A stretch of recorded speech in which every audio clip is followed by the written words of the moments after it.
意味がないので、速攻型の肥料である必要があります。そういう意味で、こういう火星であればですね、巻いて3日もすれば効き始めますから、飛行が早いということになりますね。で有機肥料でいくとですね、どうしても効き始めが遅いんですね。1ヶ月後とか2ヶ月後からじわーっと効き出してですね、6ヶ月後ぐらいに効いてくるというような感じに、それもじわーっとしか効いてきませんから、味はいいんですけれども即効性がないということになります。で、唯一鶏粉がですね、有機肥料の中では即効性が早いんで、鶏粉を使えばですね、窒素肥料の有機肥料として追肥には使えることはないですけど、大根を生でね、吸って食べたりしますし、サラダにも使いますから、鶏粉をその時点で直前に使うというのはですね、ちょっと抵抗があるという方はですね、焼結型焼いた鶏粉を使っていただくとかね、いうふうなことにしていただければというふうに思います。あとは対して味まるぎだからといって、気になるところはないんですけども、種のまき方でですね、これ味まるぎに限らず皆さん方どういうふうにされておりますかね。まき方はですね、大根はちょっと深めに巻いた方がいいというのはご存知ですかね。大根を巻いてですね、上に土かけますよね。でその時に、上にかけるこれ覆土っていうんですけども、覆土は品種によって浅いのはキク科の植物で、ね、レタスだとか人参だとかゴーゴーだとか、そういったものは光合成です。光好みますから、光が当たらないと芽が出ないんでね、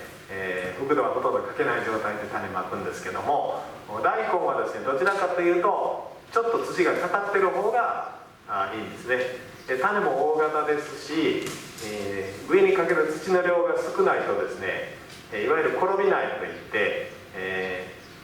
丸い種ですから、大豆みたいな大きな種ですとね、芽の出る方向が分かってますから、横向きに種を置くとかね、方向をちゃんと決めておけばピッと上がってくるんですけども大根の場合は丸いですから、いちいちそんな方向性考えないでトントンと落としていきますよね。その時にたまたま根が出る方向がですね、下に向いてればスッと根が下に降りるんですけども、根が出る方向が上に向いた状態で種転がされてたらですね、一辺根は上に向かって出ていって U ターンして地面に根が降りてくるんですね。こういう作業を大根は芽が出る時するんですけども、上にかける土の量が浅いとですね、種が大きいだけにこの根っこがピュッと上に上がった時に地上に出てしまうんですね。でもう一回潜ったりするんですけども、その時に転びないって言うんですけども、うまくまっすぐ降りれないでですね、うまくまっすぐ降りてくれないと根がピュッとまっすぐに立って双葉が上にきれいに開かないということになってきますので、転びない状態を作ってしま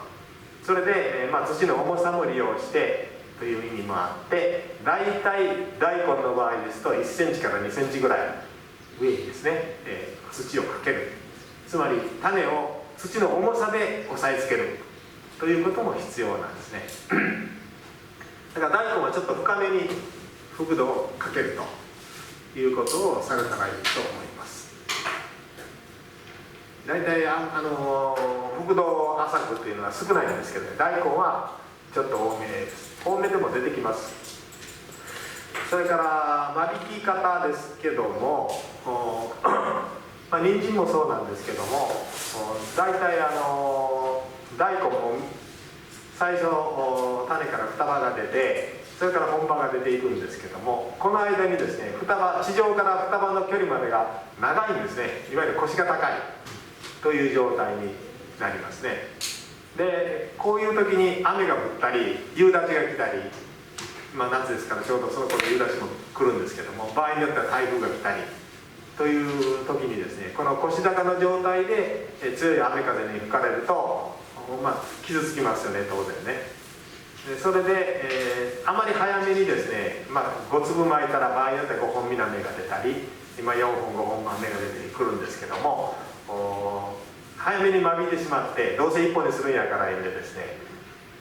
どうせ間引くんやったらもう邪魔くさいから早めに一本にしといたのかってね、芽が出たらすぐ一本立ちということにされる方もおられるかと思うんですけども、まあ手間はかかってもですね、2度3度に分けて、間引いていかれる方がいいかなと。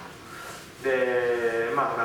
人参もそうですけど、友育ちとこう言うんですけども、お友達がそばにおってですね、お互いに支え合いながら雨風をしのいでいくという方が育ちがいいんですね。でそういうこともあって、大根の場合ですと、まず最初双葉が出て、1箇所仮に5粒巻いて5本出たとします。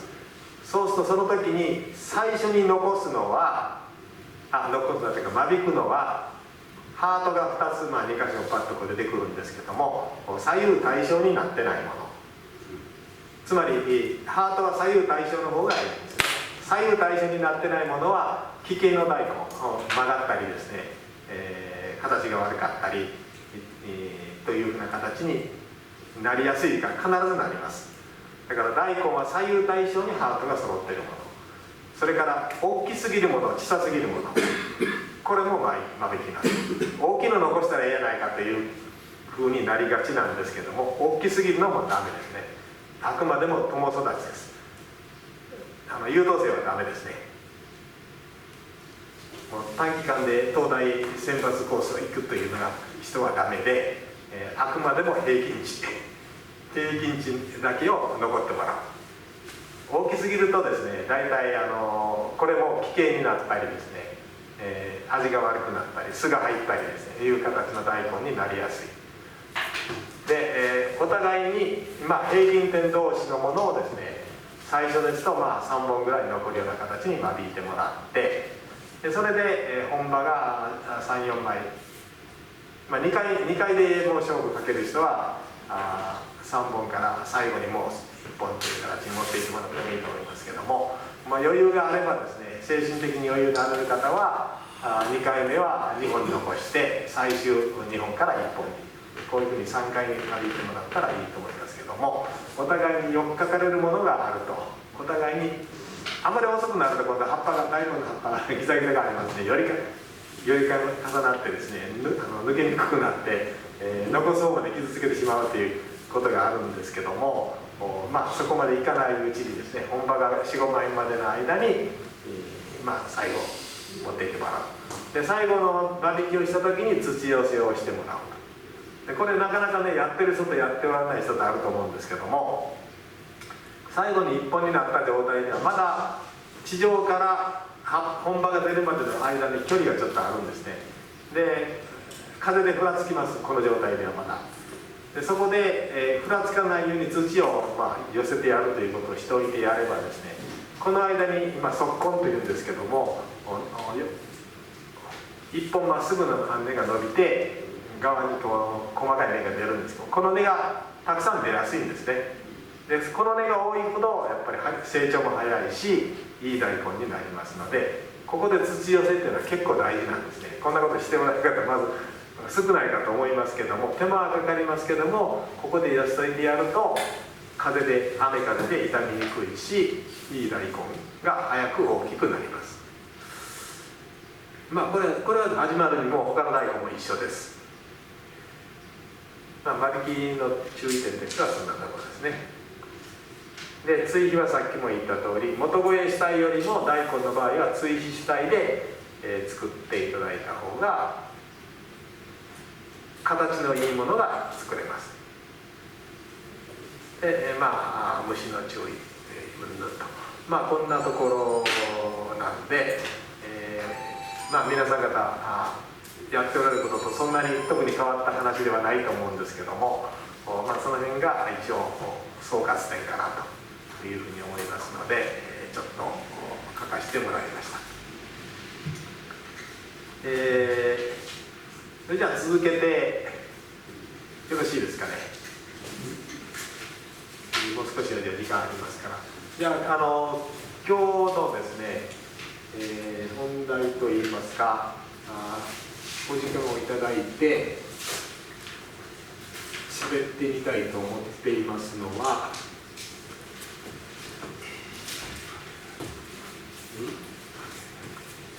今日は本当は現場に行ってですね、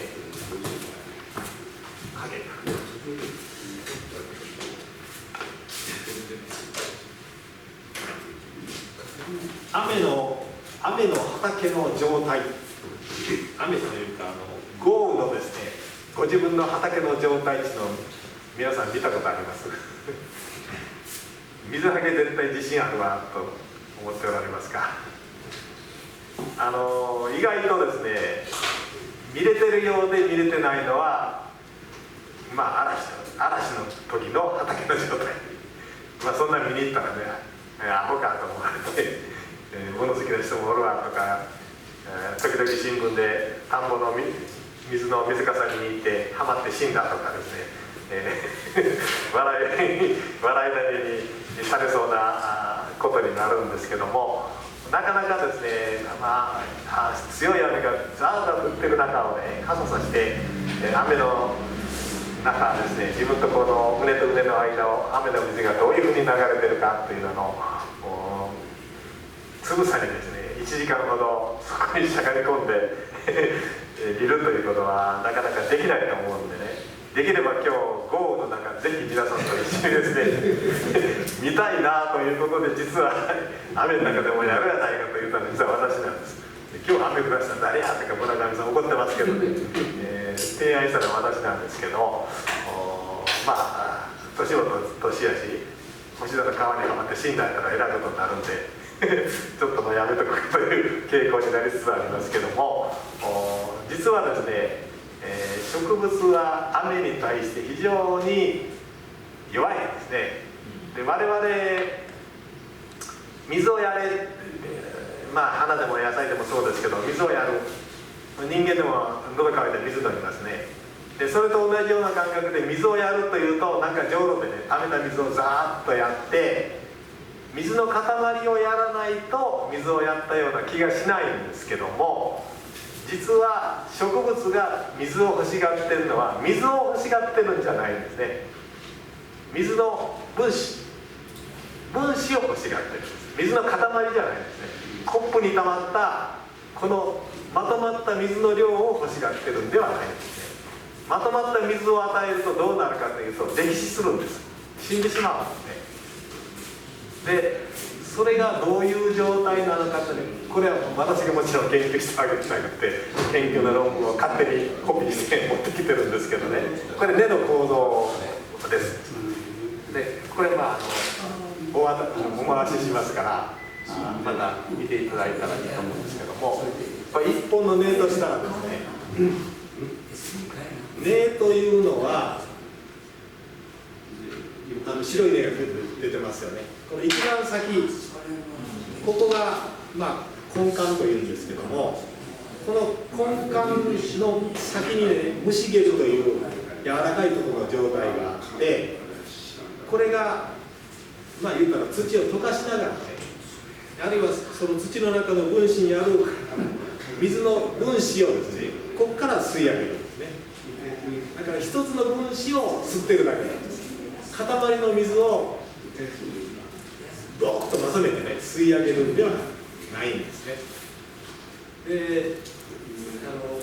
そんなことは私も聞いたことは何でもあるし、本でも読んだことあるんですけども、今年実はね、私ミニトマトの、水耕栽培というのをやってみたんです。ちょっとですね、お願いします。で、それをやってね、こう思ったことは、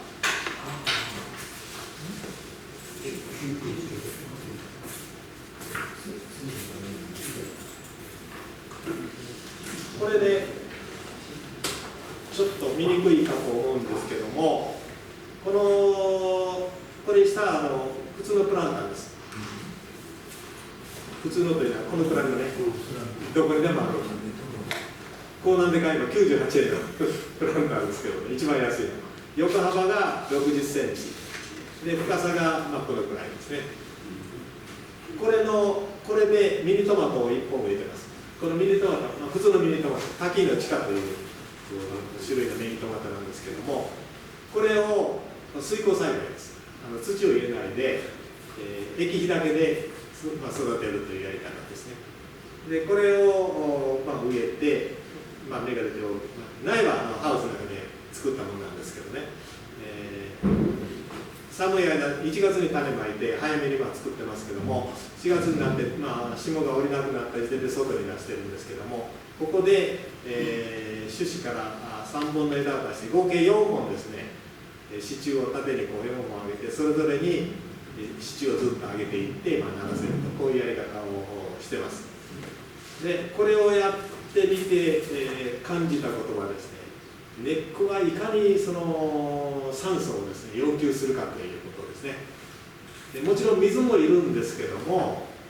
水と酸素とどっちが大事や言うたらですね、もちろん水の話から言ったら水やと言うでしょうし、酸素を研究している人から言ったら酸素やと言うかもしれませんけども、実に酸素をですねたくさん要求するんですね。でこれの構造はですね、ちょっと簡単に書いてきたんですけども、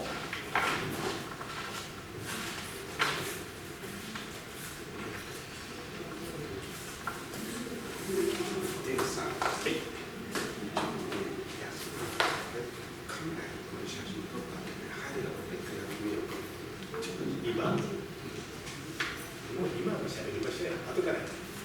いやこの絵がね、映るかどうか、ちょっとだからじゃあちょっと10分ぐらいじゃあちょっとそういうことらしいんで、ちょっと10分休憩しましょうか。休憩をして、これがうまく写真で写ればここにですね、トライしていただくということでより見やすいかなと思います。その間に少しその間にね、一つだけ重要なことを申し上げておきますので、16年度の計画からいきますと、7月の21日に、領有会、領有の会さんで、森本さんのリーダーで、お話したことになってますんですが、7月の21日は8月の25日に変わりますから、7月の21日は8月の25日に変わりまして、関東リーダー森本さんの下で学びたいと思います。ただ先生からは農業栽培とかごぼうの栽培とかそういう話の要は7月の21日から8月の25日まで大東の領有改革です。これだけまたその時になったら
喋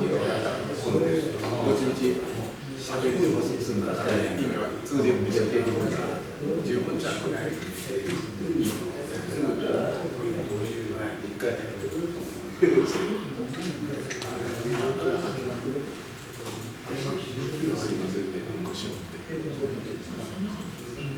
いや、それはこの方がいいです。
皆さんね、